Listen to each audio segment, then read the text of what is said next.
Welcome back to my channel, everyone. Today I'm going to be talking about what to know as a powerlifter.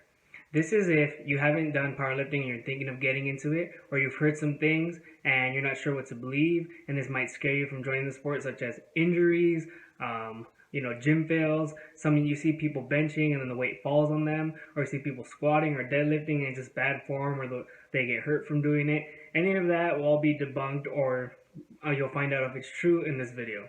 So the first thing I'm going to bring up, because this has been driving me crazy, everyone I know says it, almost like pretty much everyone. Very few people get it right. Most people, I don't know if it's experienced or beginners or what, because I hear everyone say it, think kilos are heavier than pounds. That is not true. Kilos and pounds are the same exact thing. 2.205 kilos is the same as 1 pound. So I'm 195 pounds, however much that is in kilos, like 89 kilos or whatever, 88. Someone from anywhere in the world, because everyone in the world goes by kilos. Like 2 countries use pounds, everyone else uses the metric system. So me compared to someone in Mexico who weighs kilos 88.5 or 89, whatever, is the same weight as me, 195. It's the same exact thing. The thing about it is weight distribution. People are talking about kilos. They see competition plates. The plates they use in competition, they're skinny and red, the 25 kilos, which are 55 pounds. Those are the biggest ones. Not 45 pounds, because the next ones are the blue ones are 44 pounds, 20 kilos. And there's 15 kilos, 33 pounds. So it's not heavier, because 35 pounds plate is heavier than a 33 pound plate. And a 45 pound plate is technically heavier than a 44 pound plate. It's that they're skinnier and they're calibrated steel. So steel is probably stronger than iron, obviously, but it's not about how hard it is. It's about how skinny it is and the whip factor, because when you're using iron plates or bumper plates, there's so much room and it makes the bar lifts off the floor before the plates even come off. So kilos are not heavier than pounds. Competition plates weigh the same as any other plates that have the same exact weights on them. They're just harder to lift. There's some plates that have pounds and kilos on them. That shows it's the same thing. Second thing, powerlifting is dangerous. A lot of people say that. All the people I've ever known that said that are very uninformed. I actually used to think that too when I first started working out. Been working out for 11 years. When I first started working out, I would see people going really heavy, whether if it was 3 reps or 1 rep, a max, or 3 rep PR, or 1 rep max. And I would see people. I started off going to 24-hour fitness, and there was a lot of idiots at this gym, like a lot. Like very few knew what they were doing. Now I look back at it, like I've gone. I didn't go recently, but I've gone like 2017, and still very few people know. Like there's gyms where a lot of people know. This is like one of the least. Like I'm not gonna say the name of the gym. It's 24-hour fitness, but I'm not gonna say the location. And I would see people deadlifting with rounded backs every single rep with really heavy weight and not using their legs, just not pulling, just not knowing how to pull a slack out of the bar, not knowing how to pretty much engage the back without rounding it, no squeezing their glutes, no squeezing their lats. Like I would see dumb people squatting with a really arched back or rounded back, which is hard to do on squats even if you have good or bad form, whatever. And I would see people benching and like really like lifting their butt off the floor, the bench, and then really flaring the elbows and really like using their legs a little too much because their butt's off the bench. So in my eyes I saw idiots powerlifting, so that made me think powerlifting was for idiots. Again, many people who don't powerlift and want to get into it, maybe just lifting normal, or you don't lift weights at all and you kind of just run, or you were an athlete in high school, you want to get into it, you may see gym fail and you may think that it's dangerous too, because you see people failing at meets or just at the gym and they just look dumb and the weight's heavy for them. Even if it's just 135 or 225, it's heavy for them.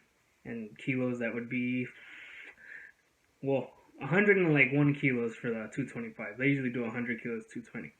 So with that being said, powerlifting is one of the safest sports you can do. You can look it up. It's very safe. Like it's very safe compared to like football, and it doesn't stunt your growth like people think. If you lift weights at a young age, it will not stunt your growth. There's actually no proof of that. People think that's because people who grew up farming as young kids, history channels have showed kids working as farmers at a very young age, and then they started growing a certain way because they were working too hard and pulling roots. Pulling roots is like really hard to do even for an experienced powerlifter, because it's not really weight. You're just pulling something out of the ground that's really stuck. So kids would have bad, like a lot of Asians will grew up short in the old days because they've been farming for a long time and they had horrible form and they were farming for hours and whatever. It could be Mexicans too, any pretty much ethnicity that's known to be short and they're known to think that lifting weights, heavy weights is dangerous. So with that being said, when you powerlift, you're not gonna be powerlifting for 8 hours a day. So it's way safer because powerlifting sessions, not like bodybuilding, shouldn't last 3 hours. It should last about two tops. Usually take an hour and a half, an hour and 45. I don't like to take longer because you're not going to be doing super heavy sets and reps like the whole 3 hours. You're going to do some accessories too. And you're going to do some warm ups, some all this stuff. It's not just heavy lifting. With that being said, you're not always doing a 1 rep max at the gym.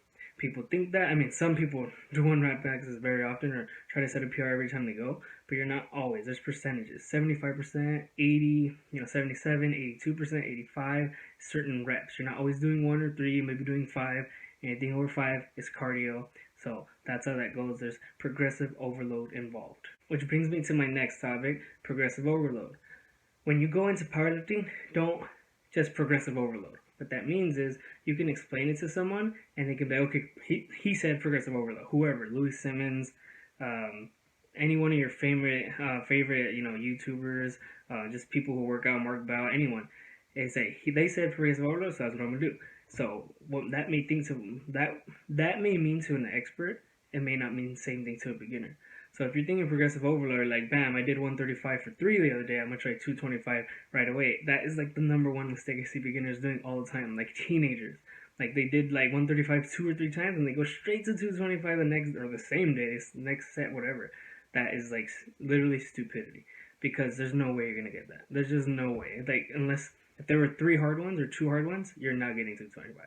You're lucky to get 200. You gotta have common sense. So when you progressive overload, you gotta progressive overload. So what that means is slowly but surely. Don't think because you see Larry Wheels setting PRs all the time and doing crazy things that you can do it. Larry Wheels is on steroids. No offense to him, he's a great lifter, he's super strong, younger than me. But what I'm saying is he's very experienced. He's been doing it for a long time. We've been lifting the same amount. He's way stronger than me. And I'm a little bit older than him by months.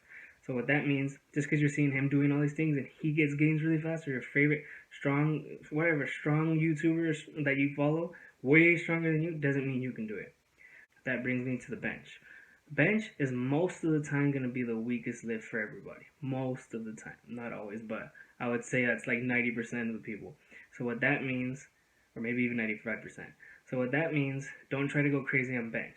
Don't think because you bench 275 for your max, in 3 months you're going to get 315. That's a lot of weight. That's 85, 95, that's 40 pounds in 3 months. That's very hard to do naturally. Some people may have done it. I'm not saying you can't do it. It's just hard, especially the stronger you get, stronger you get. And if you get 275 to 315 in 3 months, don't think you're going to get 365 the next 3 months. And then the next 3 months, you're going to get 405. And the next 3 months, 450. But like, that's hard to do for people who are even on steroids and really experienced. It's not that easy. It's seriously a marathon, not a sprint. Tortoise versus the hare. Be the tortoise. Don't be too slow, but don't be too fast. Because that can get you discouraged. And getting discouraged in the gym is very common.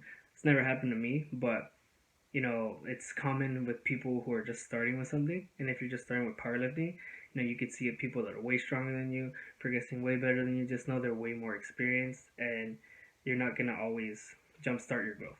Next thing is cardio is the worst thing you can do for a powerlifter. That's not 100% true. People may think it, and the reason they think is because you do cardio takes up a lot of energy. When you're doing powerlifting, you want a lot of energy. That's why powerlifters eat a lot of carbs and also a lot of protein, obviously. But carbs, as in like you'll see some people eating rice during their workout. I even do that. Or they'll be eating gummy bears. I do that too. Gatorade, whatever, to have energy. So cardio takes away from the energy that you're gonna need when you're lifting heavy. So with that being said, that means don't do any cardio. But that's not true. You can still do some sprints, not like 100-yard sprints, 10 sets of 10. Or not 10 sets of 10, you just do one. But, 10 sets of 100-yard sprints or, crazy sprints. You could just do, seriously, just 8. So you sprint 40 yards or whatever, or 30, whatever. I play baseball, so 30 is 90 feet. Whatever, 40-yard dash like a football player. Just do, 5 of those. 5 sets, you sprint and walk back. That's your rest. Or you can always do some sled pushes. That's cardio. And it's weight. So it's like muscle building and fat burning cardio. Pushing a car on neutral. That's cardio. Running up some hills, 100% cardio. You're like doing lunges right there. That's harder than lunges in my opinion, because you can even add a weighted vest with that. Carrying a rock up a hill, really heavy rock or whatever, heavy whatever backpack, and walking down with it. Because walking down, in my opinion, is harder than going up. Because if you ever ran down a hill, it's so easy, but it's so hard because you gotta stop yourself. So it's so easy to just run down the hill. You gotta be controlled. Because if that's your grandma who can barely walk, she's falling flat on her face. I know my grandma would. Be honest with yourself. That's the next one. Too many powerlifters do like a really super heavy like PR on bench, squat, or deadlift, or whatever. It could be anything. It could be on shoulder press, it could be on biceps, like whatever. Let's just call it the big three though. Squat, bench, deadlift, and then be like a grinder, RPE. For those who don't know, it's rate of perceived exertion. It'll be like 9 or 10, and they'll say it's a 6. Like, so many powerlifters lie and say it was easier than it was, but we also have a tape. We were all there in person. We saw that it was hard. So that's back to what I was saying before. If you hit like a 350-pound bench press and you say it's RPE 6, like, you're just gonna set yourself up for failure. Especially if you got a competition coming up soon. You think 350 RPE 6, and you're gonna try 375, and you're like 2 weeks out. You're not getting it. It's just you're not gonna get it. If it was an RPE 10 and you say it's a 6, just be honest with yourself. Like, you don't have to go so crazy. You don't always have to have the heaviest crazy opener because you want to set records. If you're gonna, like, your opener, it's gonna be like if you want to compete in a federation. Like, your opener doesn't have to be like, if it's RPE 10, you're gonna have a bad day. You're not gonna get the second or third. And I've seen people do that at competitions.